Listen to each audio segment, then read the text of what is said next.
வாங்க, இன்னைக்கு நாம சரியா சாப்பிடுறதுன்னா என்னன்னு நினைக்கிறோமோ அதோட அர்த்தத்தையும் மாத்தி பார்க்க போறோம். இது வெறும் கேலரி, வைட்டமின் பத்தின விஷயம் இல்ல, அதை விட ரொம்ப சக்தி வாய்ந்த ஒன்ன பத்தி பேச போறோம். அதுதான் உணவு பன்முகத்தன்மை. வாங்க, இதுக்குள்ள ஆழமா போலாம். சரி, ஆரம்பிக்கிறதுக்கு முன்னாடி உங்ககிட்ட ஒரு சின்ன கேள்வி. யோசிச்சு பாருங்களேன், உலகத்தோட முக்கால்வாசி உணவை எத்தனை செடி வகைகள்ல இருந்து நம்ம பெறுகிறோம்? பதில் உங்கள உண்மையிலேயே ஆச்சரியப்படுத்தலாம். வெறும் 12. ஆமா, நீங்க கேட்டது சரிதான். ஆயிரக்கணக்கான சாப்பிடக்கூடிய தாவரங்கள் இந்த பூமியில இருந்தாலும் நம்ம தட்டுல திரும்ப திரும்ப வர்றது இந்த 12 வகைகள்லாம். எவ்ளோ பெரிய அதிர்ச்சி இல்லையா? இதத்தான் நாம சத்துணவு ஒற்றை பயிர் முறை அப்படின்னு சொல்றோம். அதாவது ஒரு நியூட்ரிஷனல் மோனோகல்ச்சர். சூப்பர் மார்க்கெட்ல பார்க்க மலை மாதிரி பொருட்கள் இருந்தாலும் உண்மையில நாம சாப்பிட்ற செடிகளோட எண்ணிக்கை ரொம்ப ரொம்ப குறைவு. இது ஒரு பெரிய முரண்பாடு. சரி, நம்ம முதல் பகுதிக்குள்ள போலாம். இங்கேதான் ஒரு முக்கியமான அறிவியல் பிரச்சனை ஆரம்பிக்குது.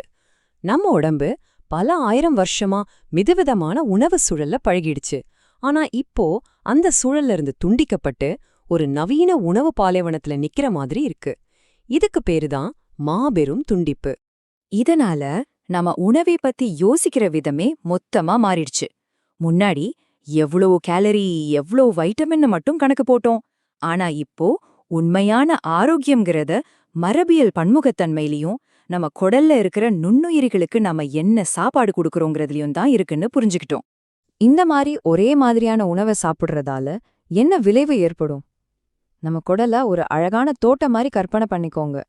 அந்த தோட்டத்துல லட்சக்கணக்கான நுண்ணுயிர்கள் இருக்கு. நாம என்ன பண்றோம்னா அந்த தோட்டத்தையே பட்டினி போட்டுட்டு இருக்கோம். இந்த ஒரு வரி மொத்த பிரச்சனையும் தெளிவா சொல்லுது. நாம, அதாவது நம்ம உடம்புக்கு நிறைய சாப்பாடு கொடுக்கறோம். ஆனா நம்ம உடம்புக்குள்ள வாழ்கிற அந்த நுண்ணுயிரிகளுக்கு, அதாவது விருந்தினர்களுக்கு தேவையான விதவிதமான சாப்பாட்டை கொடுக்கறதே இல்ல. இதனால நுண்ணுயிரி அழிவு அப்படிங்கிற ஒரு மோசமான நிலை ஏற்படுது. காட்டுல எப்படி விலங்குகள் இனம் அழிஞ்சு போகுதோ அதே மாதிரி நம்ம குடல்ல இருக்கிற நல்ல பாக்டீரியாக்களும் அதுக்கு தேவையான சரியான உணவு கிடைக்காததால அழிஞ்சு போயிடுது. இதோட தாக்கம் நம்ம ஆரோக்கியத்துல நேரடியா தெரியும். சரி, இவ்ளோ நேரம் பிரச்சனைய பத்தி பேசிட்டோம். இப்போ இதுக்கான தீர்வென்ன? நம்ம கதையோட ஹீரோவா அறிமுகப்படுத்துறேன். இந்த பிரச்சனைக்கான ஒரு எளிமையான ஆனா ரொம்ப சக்தி வாய்ந்த தீர்வுதான் இந்த 30+ செடி விதி. ஆமாங்க, இந்த நம்பர் தான் நம்ம இலக்கு. ஒவ்வொரு வாரமும் குறைஞ்சது 30 விதமான தாவரங்களை நம்ம உணவுல சேர்த்துக்கணும். அது காய்கறியா இருக்கலாம், பழமா இருக்கலாம், தானியங்கள், பருப்புகள், விதைகள், ஏன் மசாலா பொருட்கள், மூலிகைகள்னு எதுவா வேணா இருக்கலாம். இது ஏதோ யூகத்துல சொல்ற விஷயம் இல்ல. அமெரிக்கன் கட் ப்ராஜெக்ட்னு ஒரு மிகப்பெரிய ஆராய்ச்சி திட்டம் இருக்கு. 10,000 பேருக்கு மேல கலந்துக்கிட்ட இந்த ஆய்வுல நம்ம குடல் ஆரோக்கியத்தை தீர்மானிக்கிற முக்கியமான விஷயம் நம்ம எத்தனை விதமான செடிகளை சாப்பிடுறோங்கிறது தான்னு அறிவியல் பூர்வமா நிரூபிச்சிருக்காங்க. அப்போ ஏன் குறிப்பா இந்த 30ங்கிற நம்பர் இவ்ளோ முக்கியம்? யோசிச்சு பாருங்க. ஒவ்வொரு செடியும் ஒவ்வொரு விதமான ரசாயன சாவிய கொடுக்குது. இந்த சாவிகள் தான் நம்ம உடம்புல இருக்கிற வளர்ச்சிதை மாற்ற பாதைகளை திறக்குது. அது மட்டும் இல்லாம இந்த பன்முகத்தன்மை நம்ம குடலை எந்த ஒரு அதிர்ச்சியிலிருந்தும் பாதுகாக்கிற ஒரு பாதுகாப்பு கவசம் மாதிரியும் செயல்படுது. இந்த அறிவியல் எல்லாம் கொஞ்சம் சிக்கலா இருக்கிற மாதிரி இருந்தா வாங்க இத ஒரு சூப்பரான உதாரணத்தோட புரிஞ்சுக்கலாம். உங்க உடம்ப ஒரு உலகத்தரம் வாய்ந்த விளையாட்டு டீம் மாதிரி கற்பனை பண்ணிக்கோங்க. இப்போ பாருங்க, நாம பண்ற தப்பு என்னன்னா ஒரு ஃபுட்பால் டீம்ல 11 கோல் கீப்பரை மட்டும் வச்சுக்கிட்டு ஜெயிக்க நினைக்கிற மாதிரி தான். உங்ககிட்ட ஆளுங்க இருக்கலாம், ஆனா எல்லோரும் ஒரே வேலையை தான் செய்வாங்க. ஆனா 30+ செடிகளை சாப்பிடுறதுங்கிறது ஒரு முழுமையான திறமையான டீமை உருவாக்குற மாதிரி. ஒவ்வொரு சவாலையும் சந்திக்க உங்ககிட்ட ஒரு ஸ்பெஷலிஸ்ட் பிளேயர் இருப்பாரு. அப்போ நம்ம டீம்ல யார் யாரெல்லாம் இருக்கணும்? வேகமா ஓடுற வீரர்களுக்கு நார்ச்சத்து, பழுத்தூக்குற வீரர்களுக்கு பருப்பு வகைகள், வியூகம் வகுக்க மசாலா பொருட்கள், அப்புறம் பாதுகாக்கிறதுக்கு பெரி பழங்கள். ஒவ்வொரு செடியும் ஒரு குறிப்பிட்ட வேலைய செய்யுது. சரி, ஏன் இதெல்லாம் பண்ணணும்னு புரிஞ்சிருச்சு. ஆனா இதை எப்படி செய்யறது? வாங்க, இந்த 30+ இலக்க அடையறத ஒரு ஜாலியான விளையாட்ட மாத்துறது எப்படின்னு பார்க்கலாம்.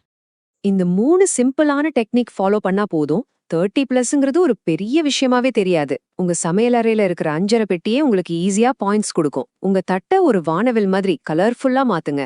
ஒரே பழத்தையோ காயோ திரும்ப திரும்ப சாப்பிடாம புதுசா எதையாவது முயற்சி பண்ணுங்க. இந்த விளையாட்டோட ரூல்ஸ் ரொம்ப சிம்பிள். ஒவ்வொரு காய்கறி, பழம், தானியம், பருப்பு, நட்ஸ் அண்ட் சீட்ஸ்க்கு 1 பாயிண்ட். ஒவ்வொரு மசாலா இல்லைன்னா மூலிகைக்கு 1/4 பாயிண்ட். உங்க வாராந்திர இலக்கு 30 பாயிண்ட்ஸ் எடுக்கிறது தான். இந்த டார்கெட்டை அடையறது கஷ்டம்னு நினைக்கிறீங்களா? நம்ம தமிழ் சாப்பாடே இதுக்கு ஒரு சூப்பர் உதாரணம்.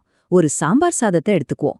தாளிப்புல இருக்கிற மசாலாவுக்கு ஒரு பாயிண்ட், சிறுதானிய அரிசிக்கு 2-3 பாயிண்ட், சாம்பார்ல இருக்கிற பருப்பு, தக்காளி, வெங்காயம்னு எல்லாத்துக்கும் சேர்த்து 5 பாயிண்ட்டுக்கு மேல கிடைக்கும். பாத்தீங்களா, ஒரே ஒரு வேளை சாப்பாட்லயே கிட்டத்தட்ட 8 பாயிண்ட்ஸ் வந்துருச்சு. அதனால நீங்க இந்த 30+ விதிய பின்பற்றும்போது நீங்க வெறுமனே சாப்பிடல, உங்க உடம்புக்குள்ள இருக்கிற ஒரு முழு சுற்றுச்சூழல் அமைப்பையே நீங்க திரும்பவும் உயிர்ப்பிக்கிறீங்க. இது ஒரு சக்தி வாய்ந்த மாற்றம். முடிவா உங்களுக்காக ஒரு கேள்வி.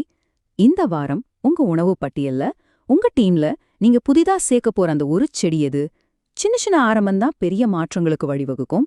யோசிங்க, செயல்படுங்க.